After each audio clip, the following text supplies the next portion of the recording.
Baris yang kedua daripada bawah.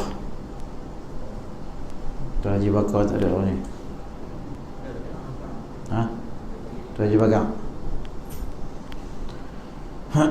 selalu dia ada bagi kitab ni. Duduk kat mana kitab? Edar kitab.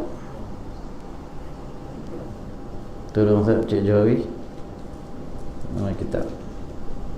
Tolong bagilah kitab mana yang ada.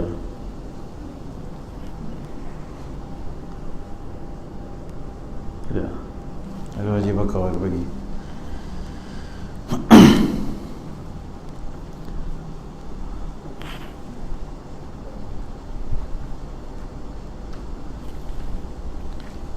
Baik. Bismillahirrahmanirrahim. Baris yang kedua daripada bawah. Yang ketiga daripada bawah. Dan sabda Nabi sallallahu alaihi wasallam. Surat 97 bab yang ke-10 pada menyatakan ingat akan mati. Dan sabda Nabi sallallahu alaihi wasallam, "Aktsiru min dzikri hadzimil ladzati al-mauti." Ya, kalau kita baca sambung, baca wasal, "Aktsiru min dzikri hadzimil ladzatil mauti." Tak ada al dah. Sebab alif di situ dinamakan nama apa? Hamzah wasal. Hamzah wasal bila baca sambung dia tak timbul. Aktsiru min dzikri hadzimil ladzatil mauti. Dia ada lagi ni, kalau dalam hadis budak-budak pasti lain lagi ni. Aksiru qala Rasulullah sallallahu alaihi wasallam, "Aksiru min dzikri hadzimil ladzat." Qalu wa ma hazimul ladzati ya Rasulullah? Qala al-mautu. Itu hadis budak-budak pasti. Budak-budak pasti itu dia kena hafal hadis kan. Antaranya hadis ni. Itu versi dia, ada banyak riwayat. Yang ni riwayatnya oleh Imam Tirmizi dan Nasa'i wa Ibn Majah wal Hakim wa ghairuhum. Itu banyak. Di jalur riwayat tu banyak. Ada riwayat yang Nabi sabdanya secara direct macam tu. Ada riwayat yang Nabi kata, perbanyakkan daripada mengingati pemutus kelazatan. Sahabat-sahabat tanya, apa makna pemutus kelazatan ya Rasulullah? Maknanya mati, kematian. Dan kita sekarang ni dalam bab yang ke-10 daripada 10 bab. Ingat akan mati. Ini bab terakhir. Habis ya. Kitab Menawar Bergati khatam. Kena bawa pulut kuning seorang-seorang. Ayam panggang pulut kuning. Kalau ayam panggang tak ada, itik panggang minta kat Cikgu Syarudin. Jadi apa ni, ingat akan mati. Kok mana jadi wajib ingat akan mati? Ingat mati bukan wajib. Kok mana jadi wajib? Kan kita kan sifat-sifat mahmudah. Sifat mahmudah kan ada 10. Mula daripada taubat. Taubat tu wajib taubat. Wajib taubat daripada dosa, wajib taubat daripada kelalaian. Wajib. Sebab tu kita istighfar tu, astaghfirullahal azim alladzi la ilaha illa huwal hayyul qayyum. Ada yang huwal hayyul qayyum, ada yang huwal hayyal qayyum. Boleh baca berapa? Huwal hayyal qayyum wa atubu ilaih. Boleh baca wal hayyal qayyum wa atubu ilaih. Wa atubu ilaih itu taubat kan? Jadi taubat sampai ingat akan mati. Taubat tu wajib. Ikhlas wajib. Lagi apa lagi? Banyaklah kan? Dia lagi sifat-sifat mahmudah tu dia. Takut wajib, takut akan Allah wajib. Sabar wajib. Zuhud wajib. Kok mana jadi zuhud wajib? Zuhud lah daripada makan benda haram. Kasih akan Allah itu, redha dengan qada Allah. Yang tu boleh lagi, boleh kita fikir dia kata benda tu wajib, redha dengan ketentuan Allah. Memang kita wajib redha dengan ketentuan Allah. Tapi ingat akan mati ni kok mana jadi wajib? Kita faham elok. Makna ingat akan mati itu maksudnya yakin dengan mati. Itu yang jadi wajib. Yakin dengan kematian. Siapa yang tak yakin dengan kematian, dosa. Bukan dekat dosa, bodoh. Tak yakin mati, nak hidup selama-lamanya. Ke mana panjang umur macam mana pun, tetap akan mati. Memang boleh panjang umur, kan? Makan ubat, tukar darah, tukar, buat operation, buat macam-macam lah, kan?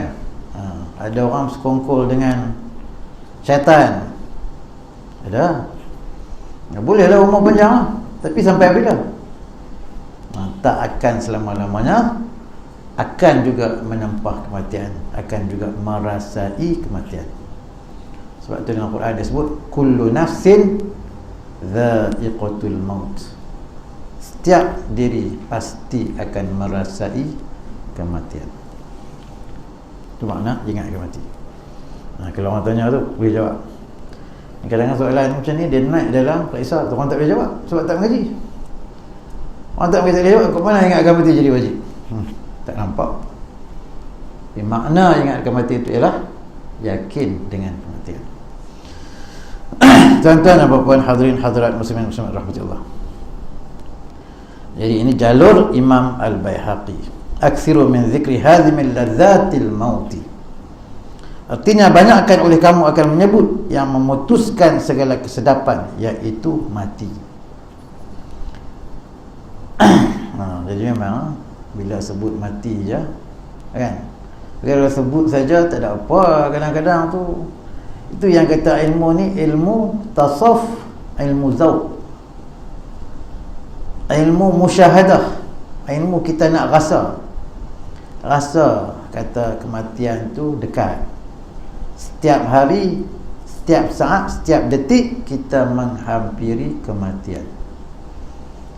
Jadi bila menghampiri kematian, orang sekarang dia kata rumah kata pi, kubur kata mai. Rumah kata pergi, kubur kata mari. Jadi kita menghampiri kematian. Biasa yang betul-betul rasa ni hampir kepada kematian orang sakit. Orang sakit, dia sakit kanser lah biasanya kita duk dengar. Dia sakit kanser 3 bulan lagi nak mati.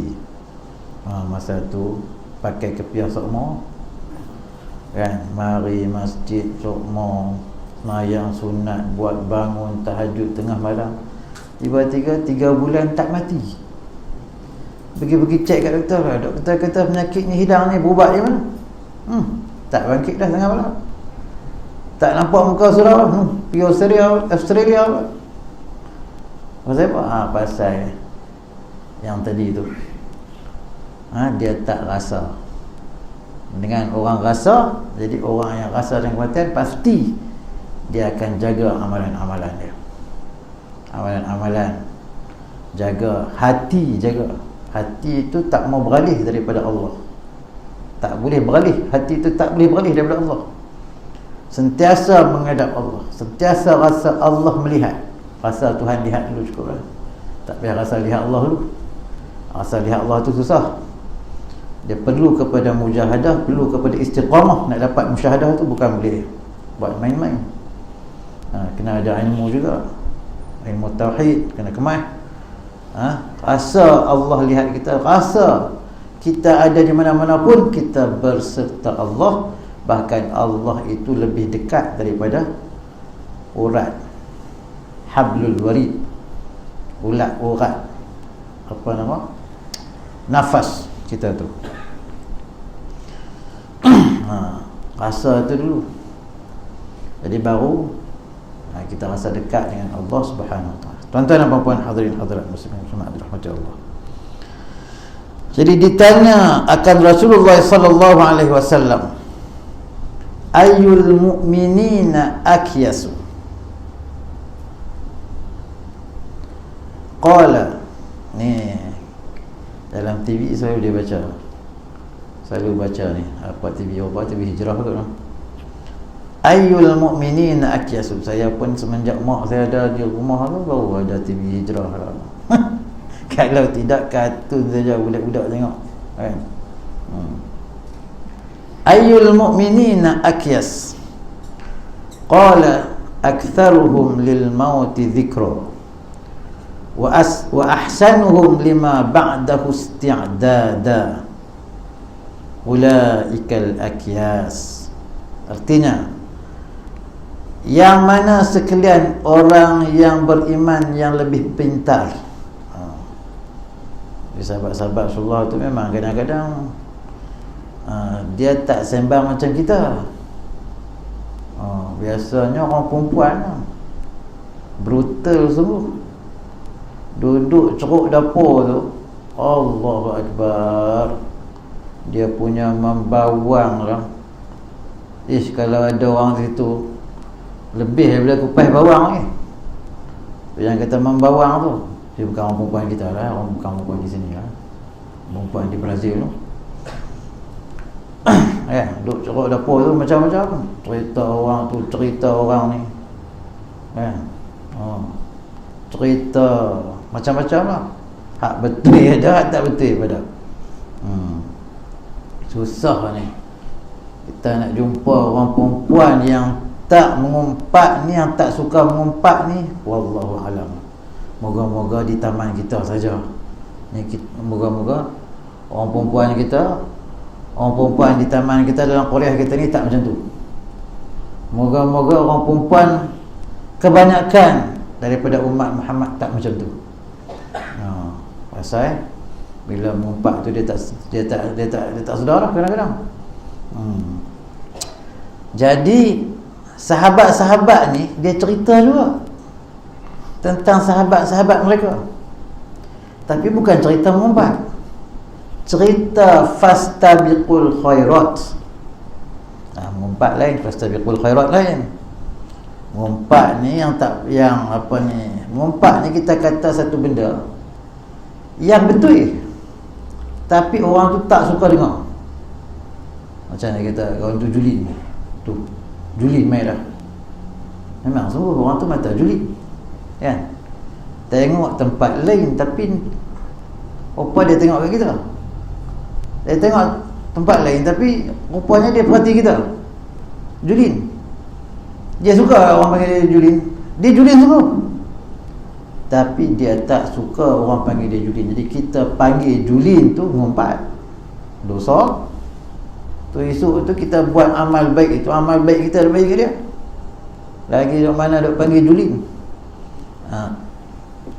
Sahabat-sahabat tak macam tu. Sahabat-sahabat ni mereka banding amalan-amalan ni. Orang ni tengok tu Sayyidina Abu Bakar, amalan dia macam mana. Tengok tu Sayyidina Umar tu, berani dia. Tengok tu Abdul Rahman bin Auf tu, harta dia punya banyak tapi rumah dia macam mana. Tengok tu apa tu Miqdad bin Aswad, tengok banding. Tetapi yang mereka banding itu supaya mereka berlumba-lumba ke arah kebaikan. Bukan banding nak mengumpat, nak berjatuh. Bukan. Jadi satu ketika dia kata, sahabat-sahabat ni semua pintar-pintar. Salman Al-Farisi pintar. Kan? Perang Khandaq tu. Sahabat-sahabat mesyuarat dengan Rasulullah. Ni ya Rasulullah ni, orang kafir Quraisy nak mari ni macam mana? Kita nak buat apa? Pakat bagi suggestion lah, pakat bagi cadangan lah, nak buat macam mana? Salman Al-Farisi kata, ketika kami dikepung, kami akan korek parit supaya musuh tak boleh mari dekat. Tu yang Rasulullah korek parit Khandaq. Jadi perang Khandaq atas cadangan siapa? Salman Al-Farisi. Salman Al-Farisi cerdik, orang Parsi. Salman Al-Farisi itu orang yang banyak belajar tentang Nabi akhir zaman. Dia belajar tentang Nabi akhir zaman, pindah daripada satu pendeta ke pendeta yang lain, nak cari kebenaran. Pindah satu nak cari kebenaran. Sebab apa? Dalam kitab-kitab Injil yang betul itu diceritakan bagaimana Rasulullah yang namanya Ahmad Dan Rasulullah itu Nabi akhir zaman. Dia duduk di mana? Di tempat yang banyak pohon kurma. Dia pindah tu, akhirnya dia cari tempat pohon kurma lah, yang banyak pohon kurma. Satu di Yathrib, di Madinah. Dia nampak Rasulullah tu, dia tengok Rasulullah, dia kata yang ni dah Nabi akhir zaman. Tapi satu lagi yang aku tak jumpa daripada Nabi akhir zaman ni, satu tanda ni. Apa dia? Khatimun nubuwah dia di belakang. Tanda cop mohor kenabian tu ada di belakang, antara dua pundak Rasulullah, antara dua bau ada khatimun nubuwah. Macam mana nak tengok? Benda dalam baju nak tengok ke? Antaranya juga yang Salman Al-Farisi belajar tentang Nabi ialah Rasulullah itu tak makan sedekah. Tak makan. Benda sedekah dia tak makan. Benda yang hadiah dia makan. Jadi dia bagi buah kurma, tu dalam buah kurma dia bagi tahu kepada seorang sahabat, sila bagi, ini orang sedekah. Bagi kepada Muhammad. Sahabat tu bawa, ya Rasulullah, ini orang sedekah. Nabi pun ambil, ya silakan, wahai sahabat tu makan. Sahabat-sahabat semua makan, dia tak makan. Salman Al-Farisi tengok, ni ada satu tanda betul. Esok dia bagi lagi satu talam kurma, dia bagi kepada sahabat tu, ya sahibu Rasulillah, sahibu Muhammad, ahdi hadza ila Muhammad, kamu hadiahkan ini kepada Rasulullah. Dia Rasulullah, dia bawa, sahabat tu bawa kepada Rasulullah. Sahabat dia kata, ini ya Rasulullah, ada orang hadiah. Kemarin sedekah, hari ini hadiah. Nabi ambil, wahai sahabat-sahabat aku, mari sama-sama kita makan. Dia makan sama dan sahabat-sahabat makan sama. Maksudnya dia makan hadiah, dia tak makan sedekah. Dua tanda betul ya. Tapi nak tanda, nak tengok belakang ni macam mana? Nabi pun cerdik juga, kan? Dia tahu dah yang nak tengok ni Salman. Tanda-tanda ni semua ada dalam Injil. Jadi Nabi pun satu ketika bila Salman datang, bila dia datang tengok tu kumpulan Nabi duduk dengan para sahabat, Nabi dia pakai baju tu, dia pakai hallah, dia panggil hallah. Hallah ni baju yang jubah yang kedua tu. Dia jubah yang pertama, jubah yang kedua. Jadi Nabi tak pakai jubah dalam, Nabi pakai izar saja dalam. Jadi bila Salman datang, dia mari ikut belakang Rasulullah bangun dan Rasulullah buka, bagi nampak belakang pundak tu. Bila nampak pundak tu, Salman kata, betul dah, ni dah Rasulullah. Tanda-tanda yang ada dalam kitab yang aku baca, kitab Samawi yang aku baca, maka aku beriman dengan apa sahaja yang dibawa oleh Muhammad Rasulullah. Ini sahabat-sahabat tu memang cerita lah tentang kepintaran-kepintaran mereka. Jadi nak tahu juga, kalau pintar ni semua sahabat-sahabat ni pintar, siapa yang paling pintar? Jadi yang dia tanya, ayyul mu'minina akyas, mana sekalian orang beriman yang lebih pintar? Maka Rasulullah SAW jawab, iaitu yang lebih banyak mereka itu menyebut mati. Qala aktsaruhum lil mauti dzikran. Ni kita kena baca syarah, kena baca huraian para ulama. Ni hadis yang diriwayatkan oleh Ibnu Majah. Aktsaruhum lil mauti yaqinan. Ramai daripada mereka itu, iaitu mereka itu dua sekalian yang pintar.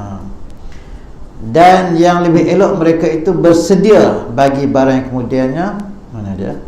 Iaitu lebih banyak mereka itu menyebut mati. Menyebut mati makna meyakini benar-benar akan kematian. Dan yang lebih elok mereka itu bersedia bagi barang yang kemudiannya. Bagi barang yang kemudiannya maksudnya hidup selepas mati. Jadi hidup ini hanya sementara sahaja. Hidup yang abadi adalah hidup selepas mati. Jadi banyak ingat kematian, banyak meyakini kematian. Bukan maksudnya ingat, yakin saja, maknanya bersedialah. Sebab itu disebut di sini. Dan yang lebih elok mereka itu bersedia bagi barang yang kemudiannya, maknanya bersedia untuk hari akhirat. Buat apa? apa persediaan. Mereka itu jual sekalian yang pintar, yang cerdik. Itu orang cerdik. Sebab apa, kadang-kadang kita tengok orang yang mati ni, dia minta balik nak hidup. Bila minta balik nak hidup, apa amalan mereka yang mereka minta untuk hidup? Apa amalan yang mereka nak buat? Kalau mereka hidup balik, nak buat apa? La as-saddaqanna. Dalam Quran disebut la as-saddaqanna, wahai Allah, kalau kau bagi aku kehidupan balik, aku akan sedekah banyak-banyak. Kalau kita tengok sedekah ni, memang orang yang dapat harta, dia himpun harta untuk siapa? Maknanya dia himpun harta bukan untuk diri dia, untuk orang-orang yang selepas dia, untuk isteri, untuk anak isteri, untuk suami, untuk orang lain. Jadi adakah harta itu jadi harta kita sendiri, harta orang yang kumpul? Tak jadi. Harta bagi ke anak, kalau anak baik, elok, okey, kan? Tu pun tak tentu lagi. Dia dapat harta banyak, dia pergi mana? Jalan dulu lah. Masa tengok anak kadang-kadang, kan, mati suami, masa suami duk ada, bagus, mari masjid lepas semua, mari surau. Bila suami tak ada, dia kata tak boleh nak mari surau, sebab bila saya mari surau ni duk teringat kat suami. Dia buat apa? Tu jalan rata, tak nampak batang hidung lah. Di surau, di masjid tak nampak lah. Tak sepatutnya lah macam tu. Jadi yang sepatutnya kena tambah lagi lah, kan? Bagi sedekah, minta dekat Allah Ta'ala, ya Allah, apa yang aku sedekah ni pahala-pahalanya nak minta disampaikan kepada suami, minta disampaikan kepada pulan-pulan yang dah mati. Kita sedekah, pahala tu kita boleh minta untuk disampaikan kepada mereka yang telah meninggal. Jadi itu yang kita cerdik. Dan sabda Nabi SAW, al-kayyisu man dana nafsahu wa aqila. Dalam tu wa aqila, betul tak? Bukan wa aqila, sepatutnya wa amila. Dalam tu tulis apa? Wa amila. Bukan aqila, amila. Kalau yang tulis aqila tu kena Syazwan tulis apa? Aqila. Wa amila. Yang lama amila, yang baru ni aqila. Silap, betul silap. Typing error. Silap cetak. Wa amila lima ba'dal maut. Artinya bermula mereka yang berakal, mereka yang menghisap ia akan dirinya, dan beramal ia kerana barang yang kemudian daripada mati. Jadi beramal dengan apa bekalan-bekalan, bawa bekalan-bekalan untuk dibawa selepas mati. Dan sabda Nabi SAW, kafa bil mauti wa'idhan. Artinya memada dengan mati itu memberi pengajaran. Memberi, kan ada ya, memberi pengajaran.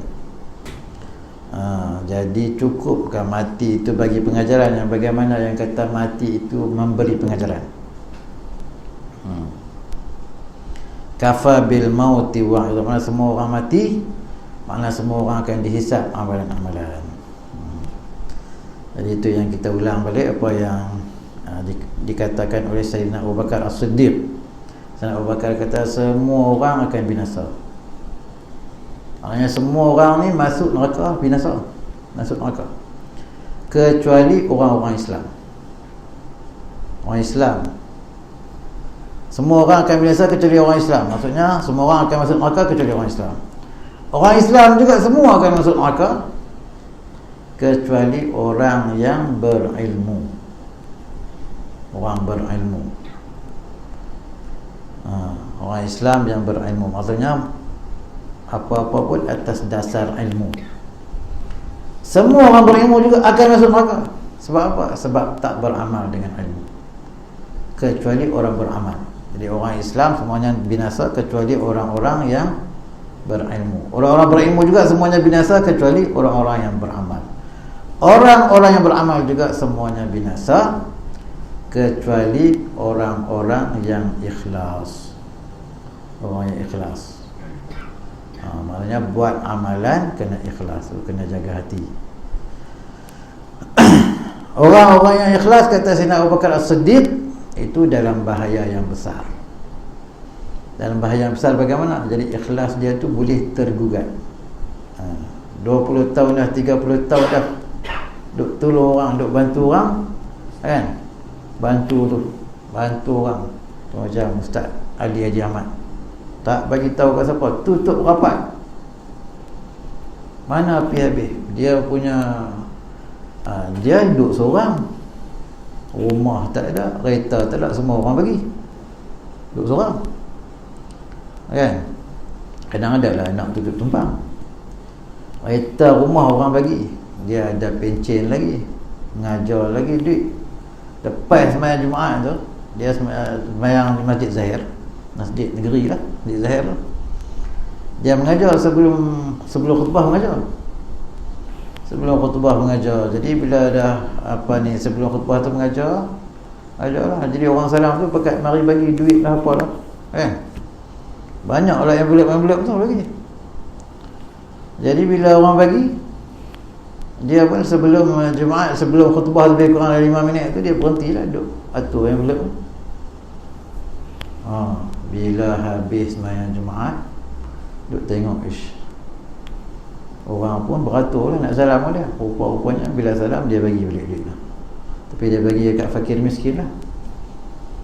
Tak pernah cerita apa kat orang, tak pernah cerita apa. Orang tanya pun jawab sepatah, Ustaz, duit tu memang Ustaz bagi kat mereka tu lah, memang macam tu ke? Ya, cakap jawab je, tak cerita. Lepas tu ada pula kadang pagi-pagi tu dia panggil siapa-siapa tu lah, yang orang-orang miskin tu, daripada Kuala Kedah, daripada mana kan, daripada Batai Pipe tu, mari. Kadang tak pakai tudung pun, dengan pakai free hair dengan mulut merah ni, padahal nak jumpa ustaz. Orang nak jumpa ustaz, jumpa tok guru ni, pakailah tudung sikit, dak. Tapi ustaz ni tak heran, dia tak kira. Dia bagi, dia kata ni duit ni menjaga elok lah, ini menjaga elok, jaga anak elok.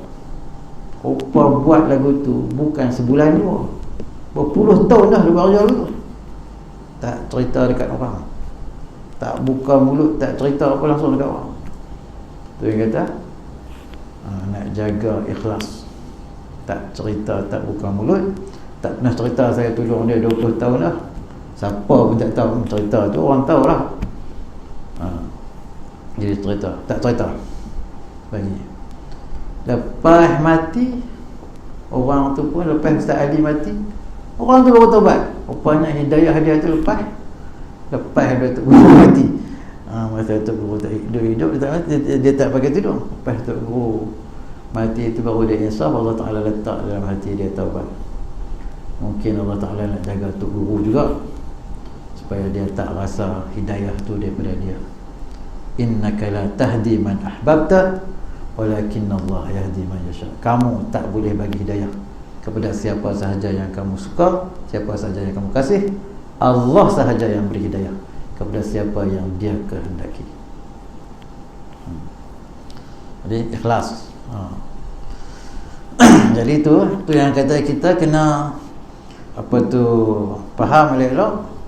Jadi amal ni buat banyak-banyak, tapi kena jaga ikhlas. Antara nak jaga ikhlas tu, tak cerita dekat orang. Antara nak jaga ikhlas, jangan war-war. Dia ada benda kena war-war, ada benda jangan war-war. Untuk diri kita sendiri, kita tak payah war-war. Tapi kalau kita nak buat program apa semua tu, kena war-war lah, kan? Jadi tuan-tuan dan puan-puan, hadirin hadirat muslimin muslimat dirahmati Allah, dan ketahui olehmu bahwasanya mati itu haru-hara ke huru-hara? Huru-hara. Mati itu huru-hara yang dalam ni dia tulis sasat sangat tu. Huru-hara yang sangat besar. Apa maksud huru-hara yang sangat besar? Dan ada pada menyebutnya manfaat yang maha besar, kerana bahwasannya meliarkan ia daripada dunia. Meliarkan siapa ia tu? Apa makna meliarkan? Dan ketahui olehmu bahwasanya mati itu huru hara yang sangat besar. Maksudnya apa? Satu ujian yang sangat besar. Tu makna huru hara, makna ujian. Ujian kat mana yang sangat besar tu? Sakit. Mati tu sakit. Tapi nak mati tak semestinya sakit. Tak semestinya ada penyakit dulu baru mati. Ramai je orang yang ada penyakit tak mati-mati. Orang yang sihat tiba-tiba mati. Ni ada apa baru ni, siapa hantar kat saya tu, Cikgu Megat masa.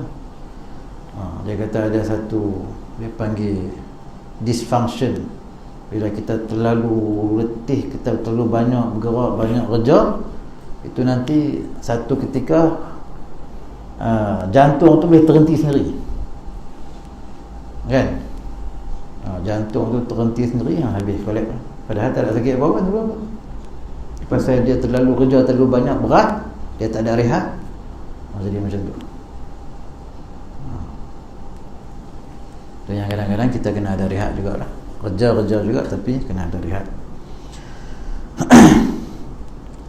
Jadi tak semestinya bila nak mati itu syaratnya penyakit. Tak semestinya. Begitu juga tak semestinya nak mati syaratnya ialah muda. Tak semestinya. Kawan saya di masa mengaji UAE tu, buat master tu, anak mufti kerajaan dari Brunei, muda lagi, baru saja kena kencing manis, mandi di Port Dickson, kena apa? Obor-obor, mati. Naik dalam sehari 2 lepas itu mati. Dia tak semestinya. Anak ni juga, anak Datuk Tan Sri Harusani juga, masa mengaji di Mesir, accident, kan? Boleh bawa kereta apa masa tu lesen senang, kan? Kami banyaknya ambil lesen di Mesir lah. Jadi itu jangan heran kalau orang lesen Mesir ni bawa kereta laju. Tak gitu heran pun, ustaz ni bawa laju. Pasal apa? Pasal lesen Mesir. Lesen Mesir memang laju. Orang Mesir bawa kereta semua dia laju. Tak ada pelan-pelan, dia main horn je, kan? Apa lampu tu saja cek tu, dia tahu lah, dia pernah pergi Mesir, kan? Nak dia test tu dia horn gitu ya. Pakat horn tu tapi tak ada kemalangan. Jarang berlaku kemalangan. Pasal ambil lesen masa tu senang. Polis trafik tu, dia sebelah dia ada cawan syai, ada cawan teh tu, kan? Dia duduk minum sambil isap rokok, sambil syai, sambil duduk interview orang. Interview masa tu bukan macam kita di Malaysia ni, kena masuk sistem, bawa masuk komputer pun. Sana tak ada. Sana depan dia ni ada satu yang isyarat-isyarat tu semua ada depan dia. Orang cerdik sikit, pergi tengok isyarat tu dulu. Dia pegang, lepas tu ada pen sebelah dia. Jadi bila dia nak tanya, rokok sebelah dengan pen sebelah, dia nanti letak lah pen tu. Ni apa? Ni syarat apa? Ni syarat apa? Ni syarat apa? Syarat lalu lintas tu, syarat murul tu. Cerdik sikit, dia tengok lah yang mana yang dakwat banyak, yang tu dia tengok. Pasal dia pegang pen. Saya masa tu budak lagi tapi cerdik sikit. Saya tengok dulu, yang tu dia panggil apa? Kita tengok buku tu. Jadi kita mari depan dia, tanya, dah, ni apa? Kita boleh jawab yang dia letak tu semua yang dakwat banyak. Dia tanya yang tu je, dia tak tanya yang lain. Lepas lah, boleh dah tu. Lepas tu nak ambil lesen motor. Ambil lesen motor bukan macam di Malaysia ni. Kena naik motor, naik apa bukit lah, kena Islah ni lah, tengok, kan? Kena angkat tangan lah, apalah. Berhenti motor kena angkat tangan. Mesir tak ada. Start motor, dia suruh bawa, mai balik kira dapat lesen. Lesen motor. Lesen kereta, boleh start kereta, masuk C shape. Ada satu bentuk C. Masa tu lah, masuk start kereta, masuk tu lorong tu, boleh patah balik, kira dapat lesen. Lesen masa tu 40 genih. Kita panggil 40 genih. 40 genih lebih kurang masa tu tak sampai RM20 dapat lesen. Dapat lesen. Lepas tu tukar pergi lesen international lesen. Tukar lesen international, balik sini. Nasib baiklah masa tu ayah saya kerja JPJ. Ayah saya buat semua, dapat lesen. Kira lesen Mesir. Mula-mula dapat lesen tu balik Malaysia, bawa kereta siapa dulu? Bawa kereta Tok dulu. Bawa kereta Tok Wan, orang Kedah panggil Tok Wan. Bawa kereta lesen Mesir. Allah, Tok Wan kita jangan marah tu kan? Tak betul ini bawa ni. Mula-mula gear 1 dulu, kena gear 2. Kita terus gear 2 terus kan Mesir. Kereta macam tu kan. Mula kereta gear manual. Itulah sikit sebanyak pengalaman lalu pasal lesen Mesir. Sekarang ni saya tak tahu lah macam mana. Sekarang kena tanya imam baru kita, Megat Najmuddin. Ambil lesen sana kata. Jadi tuan-tuan dan puan-puan, hadirin hadirat muslimin muslimat dirahmati Allah, jadi mati ni huru-hara, jadi ujian yang sangat besar. Nak mati ni tak semestinya muda, tak semestinya tua, tak semestinya sakit. Dan tapi bila mati memang sakit. Bila mati memang sakit. Dan tengoklah kalau mungkin ada dalam kalangan tuan-tuan dan puan-puan ni yang pernah duduk tepi orang yang nak mati. Biasanya akan terkeluar najis. Cabutnya, malaikat cabut tu memang terkeluar najis. Sakit. Dan ada pada menyebutnya manfaat yang maha besar. Jadi dia menyebut tentang kematian itu manfaat yang maha besar. Maksudnya kita mengingat kematian. Jadi kita ingat kematian, makna kita ingat juga apa bekalan yang kita akan bawa setelah kita mati. Kita kena fikirlah, kena strategize lah, kena strategi kan macam mana tu. Kerana bahawasanya meliarkan ia daripada dunia, meliarkan ia tu balik kepada hati. Jadi hati kita tu tak mau dunia sangat lah kan. Bila teringat mati tu, hati tu jadi liar. Hati tu tak jadi jinak dengan dunia. Hati tu jadi liar dengan dunia. Dan merindukan ia kepada akhirat. Dan jadi rindu kepada akhirat. Dan bermula sebab bagi lalai daripada mati itu panjang angan-angan, insya-Allah kita sambung lagi pada kesempatan yang akan datang. Wallahu taala a'lam bissawab. Dia apa yang baik itu daripada Allah Subhanahu wa taala. Dan salah silap saya mohon banyak-banyak ampunan maaf. Wa sallallahu wasallama ala sayyidina wa maulana Muhammadin wa ala alihi washabbihi ajma'in. Aqul qawli hadha wa astaghfirullah ta'ala li wa lakum wa li sa'iril muslimin wal muslimat. Wassalamu alaikum warahmatullahi ta'ala wabarakatuh. Bismillahirrahmanirrahim. Alhamdulillahirabbil alamin. Wassalatu wassalamu ala asyrafil anbiya'i wal mursalin sayyidina wa maulana Muhammadin wa ala alihi washabbihi ajma'in. Allahumma anfa'na bima 'allamtana wa 'allimna ma yanfa'una wa zidna 'ilma warzuqna fahma walhamdulillahi rabbil alamin. Taqabbalallahu minkum.